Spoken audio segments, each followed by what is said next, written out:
नमस्कार, झारखंड के संथाल परगना न्यूज में आपका स्वागत है।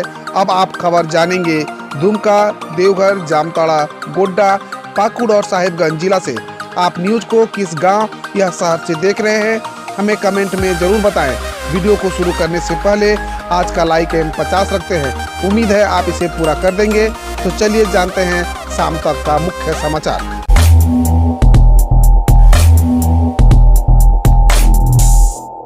झारखंड में हेमंत सरकार के फैसले से बस संचालक हुए खुश।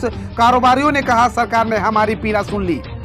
झारखंड में कोरोना पर काबू पाने को लेकर लागू स्वास्थ्य सुरक्षा सप्ताह के तहत अंतर जिला बस परिवहन की अनुमति मिल गई है, जबकि दुकानों को रात 8 बजे तक खोलने की छूट दी गई है। इससे बस संचालकों समेत व्यापारियों व होटल, रेस्टोरेंट, बार संचालकों में खुशी की लहर दौड़ गई है। जमशेदपुर बस ऑनर्स वेलफेयर एसोसिएशन के अध्यक्ष राम उदय सिंह उर्फ उदय शर्मा ने बताया कि बहुत खुशी की बात है कि झारखंड सरकार ने हमारी पीड़ा सुन ली।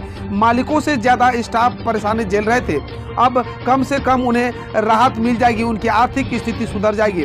Singhbhum chamber of commerce and the industry के पूर्व अध्यक्ष व कैट के राष्ट्रीय सचिव सुरेश सोनथालिया ने कहा कि चैम्बर व कैट ने मुख्यमंत्री हेमंत सोरेन से गुहार लगाई थी। अब रात 8 बजे तक दुकान खुलने से व्यापारियों को गति मिलेगी एवं अर्थव्यवस्था भी पटरी पर लौटेगी। हालांकि हमें कोविड प्रोटोकॉल का पूरा ध्यान रखना होगा। होटल, रेस्टोरेंट व बार संचालकों ने भी कहा कि आधी क्षमता के साथ बैठाकर खिलाने की अनुमति से हमें बहुत राहत मिलेगी। इसके लिए हम सरकार से गुहार लगा रहे थे। बस परिचालन की अनुमति मिलते ही मानगो बस स्टैंड में खुशी की लहर दौड़ गई। बस मालिक, संचालक और स्टाफ ने जमकर खुशी मनाई।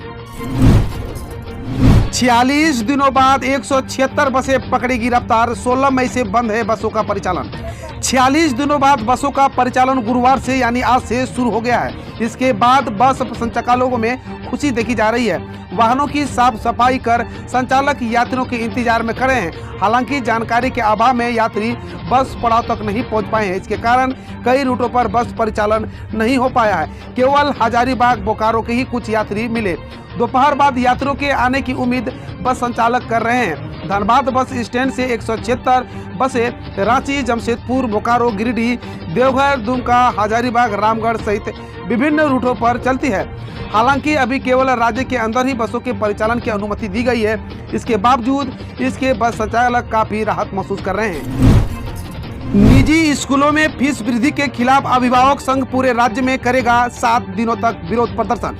पिछले 1 वर्ष में स्कूलों ने अपने फीस में काफी वृद्धि की है। निजी स्कूल में फीस की वृद्धि पर पिछले सप्ताह रांची उपायुक्त ने लगाम कसते हुए एक कमेटी का गठन कर इसकी जांच के आदेश दिए थे, मगर फिर 2 दिन के बाद ही सोमवार को निजी स्कूलों के विरोध के बाद इस फैसले को वापस ले लिया गया। इसके बाद से झारखंड अभिभावक संघ ने निराश जताते हुए पूरे राज्य के निजी स्कूलों के खिलाफ अभियान छेड़ दिया है। इसके तहत आज से 7 जुलाई तक विरोध प्रदर्शन शुरू किया गया है। विरोध प्रदर्शन के पहले दिन संघ के सदस्य उपायुक्त कार्यालय के बाहर मौन प्रदर्शन करेंगे। झारखंड अभिभावक संघ के अध्यक्ष अजय राय ने बताया कि पूरे राज्य में प्रदर्शन विभिन्न चरणों में चलाया जाएगा। इसके तहत 2 जुलाई को स्कूलों के समक्ष मौन प्रदर्शन, 3 जुलाई को समर्थन की आशा में जनप्रतिनिधि के समक्ष मौन प्रदर्शन, 4 जुलाई को मीडिया से सहयोग के लिए मौन आग्रह, 5 जुलाई को निजी स्कूलों की मनमानी के खिलाफ प्रमुख चौक चौराहा पर मौन प्रदर्शन, 6 जुलाई को डिजिटल रोष प्रदर्शन सोशल मीडिया और रात 7 जुलाई को 1 लाख पोस्ट कार्ड राज्यपाल को प्रेषित किया जाएगा। उन्होंने कहा कि सभी कार्यक्रमों में कोविड नियमों का सख्ती से पालन किया जाएगा। गरीब छात्रों को मोबाइल व लैपटॉप देने की तैयारी में झारखंड पुलिस, लेकिन सुविधा का लाभ लेने वाले छात्रों को मान्य होंगे शर्तें। वैश्विक महामारी कोरोना से निपटने में झारखंड पुलिस की भूमिका अहम रही है। पहली लहर में एक और जहां उन्होंने भूखों को खाना खिलाया, बीमार लोगों को अस्पताल पहुंचाया हुआ, लावारिस शवों को दाह संस्कार कर मानवता की मिसाल पेश की, वहीं दूसरी लहर में पुलिस आर्थिक रूप से गरीब बच्चों को सुध लेगी। वैसे बच्चे जो तंगी के कारण लैपटॉप, कंप्यूटर, स्मार्टफोन नहीं होने के कारण ऑनलाइन पढ़ाई नहीं कर पा रहे हैं, उन बच्चों के लिए डीजीपी नीरज सिन्हा ने उपकरण बैंक, स्मार्टफोन और लैपटॉप खोलने का निर्णय लिया है। इसके तहत आम लोगों से पुराने स्मार्टफोन, लैपटॉप और कंप्यूटर दान करने की अपील की गई है। डीजीपी ने इस पहल को लेकर सभी जिलों के एसपी के साथ पत्राचार किया है। झारखंड में 85 नए संक्रमित, 5 जिलों में कोरोना के नहीं मिले एक भी मरीज। राज्य के 5 जिले दुमका, पाकुड़, पलामू, रामगढ़ और सरायकेला में बुधवार को कोरोना का एक भी केस नहीं मिला। वहीं राज्य में एक भी कोरोना संक्रमित की मौत नहीं हुई। सबसे अधिक 17 नए केस जमशेदपुर में मिले हैं। राज्य में कुल 47,995 नए सैंपल की जांच हुई, जिनमें से 85 नए संक्रमित मिले हैं। 120 लोग स्वस्थ हो गए हैं। स्वास्थ्य विभाग के मुताबिक राज्य में अब तक कुल 99,83,671 सैंपल की जांच हो चुकी है। इनमें से 3,45,610 संक्रमित पाए गए हैं। कुल 5,113 लोगों की मौत कोरोना संक्रमण के कारण हो चुकी है। अभी राज्य में 914 संक्रमित मरीजों का इलाज चल रहा है। 1 जुलाई यानी आज से महंगाई की मार, जाने कितने रुपए और महंगा हुआ एलपीजी सिलेंडर, पेट्रोल व दूध। पेट्रोल डीजल पर पहले से ही महंगाई के मार झेल रहे लोगों को अब सरकार की ओर से एक और बड़ा झटका लगा है। एलपीजी गैस सिलेंडर की कीमतें में भी इजाफा हो गया है। सरकारी तेल कंपनियों ने घरेलू रसोई गैस पर 25 रुपया 50 पैसे इजाफा कर दिया है। रांची में 14.2 किलो का सिलेंडर अब 892 रुपये मिलेगा। अमूल दूध की कीमत भी बढ़ाई गई है। दूध 2 रुपया प्रति लीटर महंगा हो गया है। झारखंड के धनबाद में डॉक्टरों ने कहा 5 लाख चुकता करिए और ले जाइए पत्नी की लाश। धनबाद के एशियन जालान अस्पताल में शीला देवी का शव पिछले 18 घंटे से मार्चरी में पड़ा है। शव के लिए परिजन रात भर चक्कर काटते रहे, लेकिन अस्पताल प्रबंधन ने शव देने से मना कर दिया। अस्पताल ने शव देने से एवज में इलाज के बकाया 4,95,00,000 की मांग की है, लेकिन इतनी रकम देने में परिजन असमर्थ है। अब भिक्षाटन करके अस्पताल को बकाया राशि देने की तैयारी की जाएगी। इसके अलावा पीड़ित परिवार के पास कोई उपाय नहीं है। झारखंड में पहली बार होगा राज्य खाद्य निगम का ऑडिट। झारखंड गठन के बाद पहली बार खाद्य एवं असैनिक आपूर्ति निगम लिमिटेड का ऑडिट होगा। इंटरनल ऑडिट के लिए निगम ने एजेंसियों से आवेदन मांगा है। इच्छुक एजेंसियों के आवेदन के आधार पर उनका चयन किया जाएगा।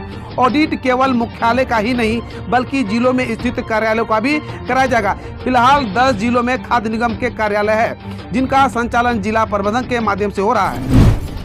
बगैर लाइसेंस मजदूरों से काम कराया तो होगी कार्रवाई। पाकुड़ के स्थानीय सिद्धू कानू पार्क के समीप नगर परिषद की ओर से लाखों की लागत से सुंदरीकरण के तहत बन रहे अर्जुन रथ तोरण द्वार आदि कार्यों को सोमवार को श्रम अधीक्षक रंजीत कुमार ने निरीक्षण किया है। श्रम अधीक्षक ने निरीक्षण के दौरान पाया कि बिना लाइसेंस के ही ठेकेदार मजदूरों से काम ले रहे हैं, जो कंस्ट्रक्शन एक्ट के खिलाफ है। श्रम अधीक्षक ने अभिकर्ता को चेतावनी देते हुए 7 दिनों के भीतर मजदूरों का लाइसेंस बनाने का निर्देश दिया। 7 दिनों के भीतर मजदूरों का लाइसेंस बना नहीं तो संबंधित ठेकेदार पर प्राथमिकी दर्ज की जाएगी। उन्होंने बताया कि कंस्ट्रक्शन के कार्य में ठेकेदार को लाइसेंस बनाने के मामले को लेकर कई बार नगर परिषद के कार्यपालक पदाधिकारी को पत्राचार किया गया है। इसके बावजूद नगर परिषद ने मजदूरों के संबंध में कोई जानकारी श्रम विभाग को उपलब्ध नहीं कराया है। कार्य के दौरान अगर मजदूरों के साथ कोई अनहोनी होती है तो मजदूरों को सरकारी लाभ से वंचित रहना पड़ेगा। जांच के क्रम में अगर बिना लाइसेंस के ठेकेदार द्वारा मजदूरों से काम किए जाने के मामला सामने आया तो संबंधित ठेकेदार पर कंस्ट्रक्शन एक्ट के तहत कार्रवाई की जाएगी। लोकसभा सांसद विजय हांसदा ने कहा, लोकसभा में उठाऊंगा रामेश्वर मुर्मू की हत्या की सीबीआई जांच का मामला।